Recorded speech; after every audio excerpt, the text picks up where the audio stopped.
The UEC programme is an STP-led programme looking at the whole of urgent care across Staffordshire. And it's really born of the fact that urgent care, both locally and nationally, has been under huge pressure over a number of years and is probably one of the biggest threats for sustainable health care in the NHS. And we're looking at a wide range of issues, but what we're trying to deliver are sustainable services that deliver good outcomes and that give patients a good experience of care when they're not well.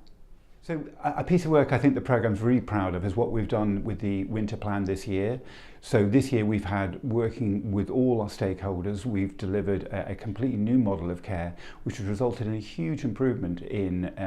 the emergency department. We've got flow of patients through the system, we've got very much reduced delayed transfers of care, and the consequence of that is that the system hasn't been under the pressure that it's been over the last decade.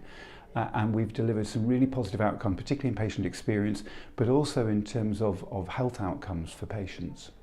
So I think one of the programmes I'm most excited about is the Integrated Clinical Assessment Service. This is going to be a really large enhancement to what 111 offers, which will allow patients to have their conditions almost diagnosed on the phone at the point of first contact rather than bouncing around the system, which should result in people having to use emergency department, or in fact their GPs much less, and give patients a better outcome for their emergency problems.